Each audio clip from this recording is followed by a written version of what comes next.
everyone. So if you're anything like me, you have probably been cooped up inside of your house for several days now.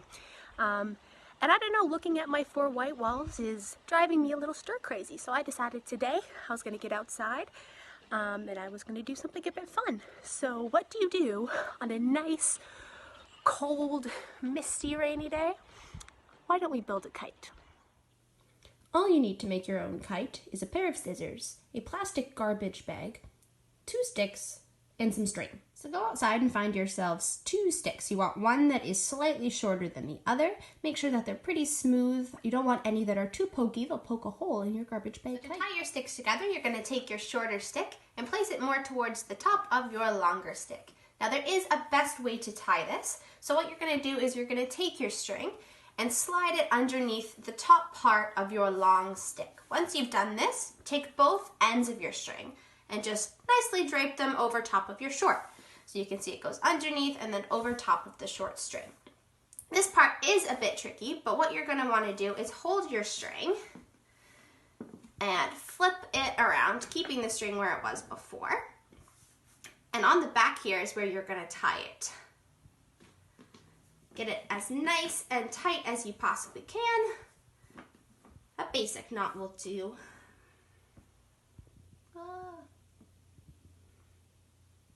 Might take a few tries if your fingers are as wonky as mine.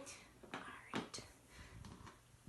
Now as you can see, it is still a bit wobbly, but if you do this a few times from the back and front, it'll make your stick nice and strong.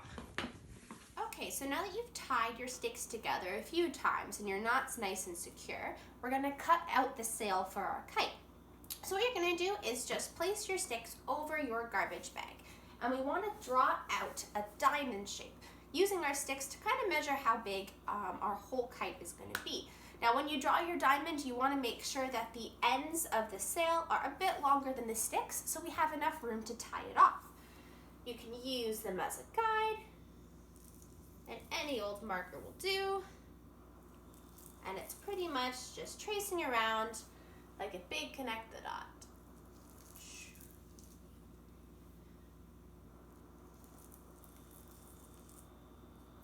Awesome, so then you're going to cut it out and we will tie it on to our sticks. Once you have your sail all cut out, you can begin to tie the ends of your sail right to your sticks. You don't need anything but string for this, although it can be a little tricky as the plastic is very slippery. So give it your best shot.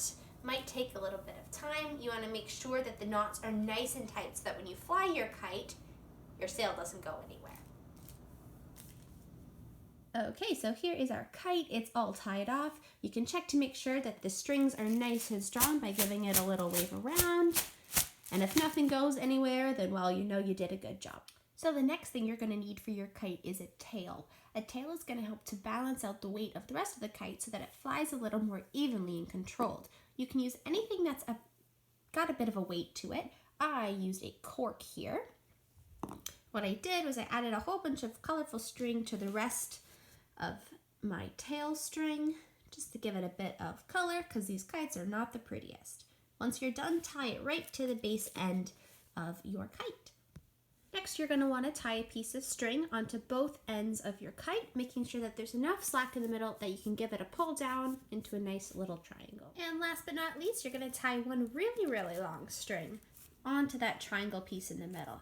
I've rolled my string all up onto this toilet paper roll to make it much easier to kind of fly and play with and keep track of.